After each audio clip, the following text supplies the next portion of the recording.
Picture a small campfire fading into darkness somewhere deep in the African bush. The flames are almost gone. The night is alive with sounds. Insects hum. Distant calls echo through the trees. Somewhere beyond the edge of the firelight, something is watching. A lion, or maybe a leopard. Perhaps a hyena moving silently through the darkness. A group of humans lies asleep beside the dying fire. They are completely vulnerable. Their eyes are closed. Their reactions are gone. They cannot run. They cannot fight. They cannot even see what is approaching. If you were a predator, this would seem like the perfect opportunity. No chase, no struggle, no risk, just an easy meal. And yet something strange happens. Most of the time, nothing happens at all. The lion walks away. The leopard disappears into the darkness. The hyena circles briefly before continuing on its path. The sleeping humans survive the night. This pattern appears again and again across the world. From African savannas to North American forests. From ancient hunter-gatherer camps to modern wilderness expeditions. Predators attack deer while they sleep. They attack seals resting on beaches. They attack birds in nests. They attack countless animals during moments of vulnerability. But humans seem different. Why? At first glance, the answer appears obvious. Humans are dangerous. But that explanation immediately creates another mystery. A sleeping human is not dangerous. A sleeping human cannot throw a spear. A sleeping human cannot shoot an arrow. A sleeping human cannot fight back. So why do so many predators hesitate? Why does an animal that can kill a 1,000-pound buffalo sometimes avoid a sleeping person entirely? The deeper researchers looked into this question, the stranger the answer became. Because the real story is not about what predators think when they see a sleeping human. The real story is about what they remember. And those memories stretch back far longer than most people realize. The most obvious explanation begins with risk. Every predator survives by solving the same equation. Is the reward worth the danger? That question governs almost every hunting decision in nature. A lion does not attack everything it sees. A wolf does not chase every animal that crosses its path. Predators constantly calculate. Energy spent. Chance of success. Possibility of injury. Potential reward. At first, humans seem like terrible prey. Even before modern weapons existed, humans were unusual animals. They traveled in groups. They communicated constantly. They protected one another. If one human noticed danger, others quickly became aware. A successful attack on a single person could suddenly become a confrontation with many. Researchers studying predator behavior repeatedly found that large predators often avoid situations that contain uncertainty. And humans are uncertainty in physical form. Imagine a leopard approaching a sleeping camp. The people appear vulnerable. But are they truly alone? Will others wake up? Are there weapons nearby? Will fire suddenly flare back to life? The predator cannot know. From its perspective, every human encounter carries hidden variables. This explanation sounds convincing. In fact, it explains part of the mystery, but only part, because it creates another question. Why do predators avoid even solitary humans? There are documented cases of hikers sleeping alone in remote wilderness areas where predators could have attacked easily. Many never experienced any confrontation at all. Even stranger, some predators have been observed approaching sleeping humans, investigating them, and then leaving without attempting an attack. Think about that. The animal was already close enough. The opportunity existed. The risk was minimal. Yet the attack never happened. That suggests something beyond simple calculation. Something deeper than immediate danger. And once researchers started looking beyond the moment itself, they discovered clues hidden in millions of years of shared history. Most people assume humans became dangerous only after developing advanced weapons. That assumption seems reasonable. After all, firearms can certainly discourage predators. But evidence from anthropology tells a much older story. Long before guns existed, humans were already changing predator behavior. Picture an ancient landscape hundreds of thousands of years ago. Early humans moved through environments filled with enormous carnivores. Saber-toothed cats, giant hyenas, massive lions, creatures capable of killing almost anything they encountered. At first glance, humans should have been easy targets. They lacked claws. They lacked fangs. They lacked armor. Yet somehow they survived. Not only survived, they expanded. They spread. They became increasingly dominant across multiple continents. Why? The traditional answer points to intelligence. But intelligence alone does not explain the pattern. Something more specific was happening. Humans developed an unusual strategy. Instead of avoiding predators entirely, they began competing with them. They stole kills. They defended carcasses. They cooperated in groups. They used projectiles. Again and again, predators encountered humans who behaved unlike normal prey. Imagine being a lion whose ancestors repeatedly learned the same lesson. The strange upright creatures do not run correctly. They do not panic correctly. Sometimes they chase back. Sometimes more appear. Sometimes a successful encounter turns into a disaster. Generation after generation, those experiences accumulate. And eventually something fascinating emerges. Humans stop being categorized as prey. Instead, they become categorized as potential threats. But here is where things become even more interesting. If predators learn to view humans differently, why do some attacks still occur? Why do certain animals ignore this ancient caution? The answer lies in understanding what happens when the normal rules break down. Several wildlife researchers noticed a puzzling pattern while studying large predators. The animals were not simply avoiding humans, they were reacting differently to humans than to virtually any other species. To investigate, scientists began documenting encounters in extraordinary detail. What they found was unexpected. Predators often displayed behaviors associated with caution rather than hunting. They watched, they observed, they circled, they assessed. Sometimes for long periods. One researcher described situations where predators seemed more interested in gathering information than launching attacks. That observation raised a fascinating question. Why would an apex predator investigate a potential meal instead of immediately taking advantage of vulnerability? The answer emerged through countless encounters. Predators appeared to treat humans as unknown outcomes. A deer follows predictable rules. A zebra follows predictable rules. Humans do not. Imagine standing at the edge of a forest. A wolf notices you. The wolf's ancestors spent thousands of generations learning patterns. Most animals respond in familiar ways. Humans constantly violate those expectations. Some run, some stand still. Some become aggressive. Some use tools. Some make loud noises. Some summon others. From the predator's perspective, prediction becomes difficult, and unpredictability is dangerous.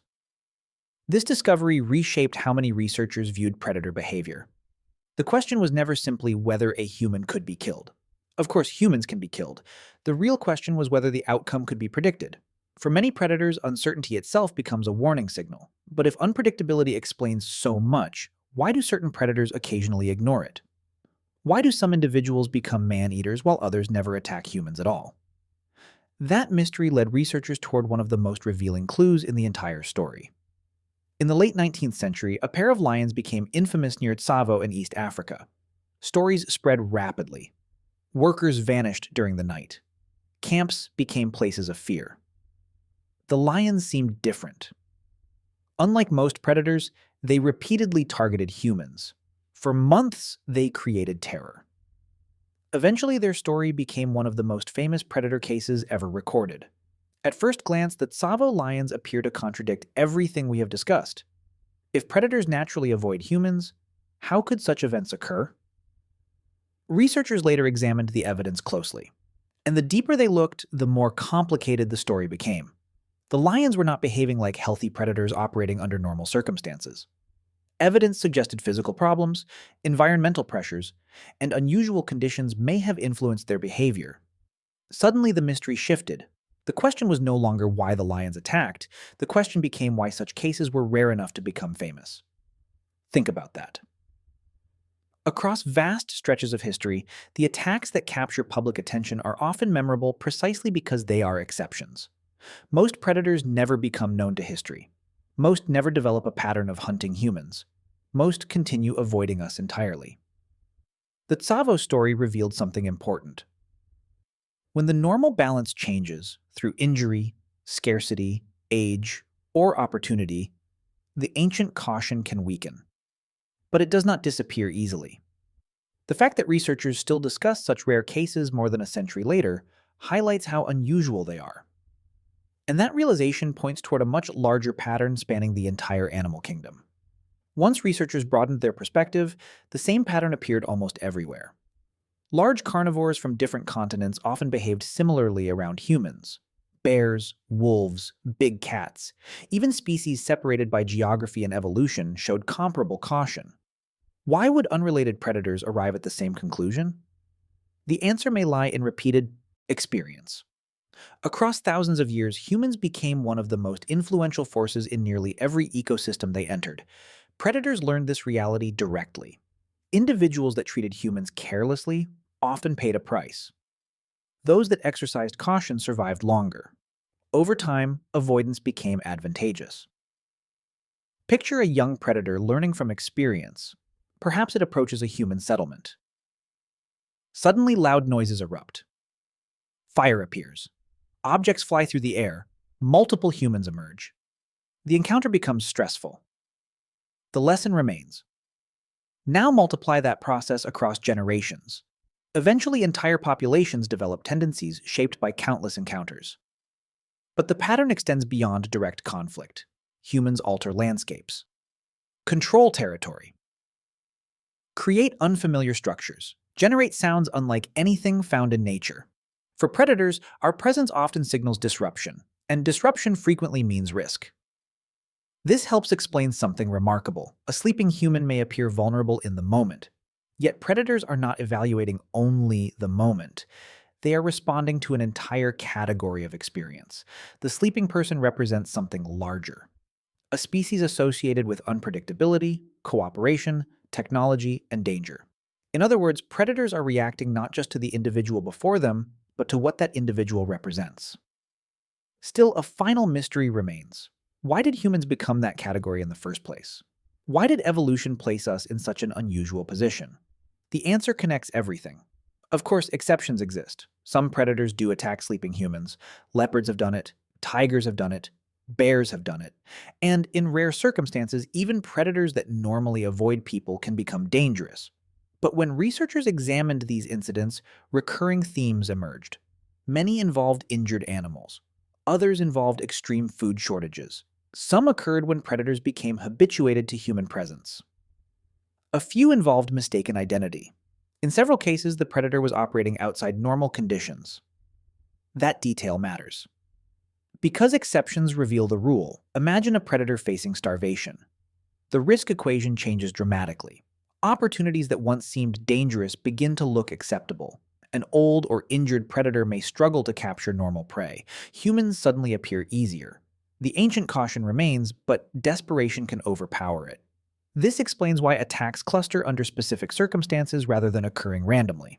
The underlying pattern never disappears. It simply becomes overwhelmed by stronger pressures. And that observation brings us directly to the deepest answer of all. Because the real reason predators often ignore sleeping humans has less to do with sleep and more to do with identity. For most of human history, we have asked the wrong question. We ask why predators do not attack sleeping humans. But predators may not see the situation that way at all. To a predator, the sleeping person is not merely an individual lying on the ground. The sleeping person is a member of a species unlike any other species on Earth. Think about what humans became. We hunted predators. We displaced predators. We competed with predators. We studied predators. We altered entire ecosystems around predators. Long before modern civilization, humans were already reshaping the behavior of animals that feared almost nothing else. That is the hidden story beneath the mystery. Predators are not ignoring vulnerability. They are responding to history. Millions of encounters, thousands of generations, endless lessons repeated across time. A sleeping deer remains a deer. A sleeping seal remains a seal. A sleeping human remains human. And that distinction carries enormous weight. From an evolutionary perspective, humans occupy a strange category. We are prey that became competitor. Competitor that became threat. Threat that eventually became dominant. Many predators inherited a world where caution around humans increased survival. Not because every human was dangerous, because enough humans were dangerous often enough. The result is a powerful psychological shortcut. When predators encounter humans, they frequently default toward investigation rather than predation, observation rather than attack, distance rather than confrontation. Suddenly the mystery makes sense. The lion walking away from the sleeping camp is not necessarily missing an opportunity. The lion may be following an ancient rule written by countless previous encounters, a rule shaped by survival, a rule reinforced across generations, a rule that says the strange upright creatures are rarely worth the risk. And perhaps the most fascinating part is that this rule exists without language, without teaching, without written memory. It survives through behavior itself, an evolutionary memory stretching backward through time, one that still influences encounters. In the modern world, return to that fading campfire. The forest is still dark. The humans are still asleep. Beyond the edge of the light, the predator pauses. For a moment, two histories meet. One belongs to the hunter. The other belongs to the species that transformed itself from vulnerable primate into the most influential animal on Earth. The predator evaluates the scene.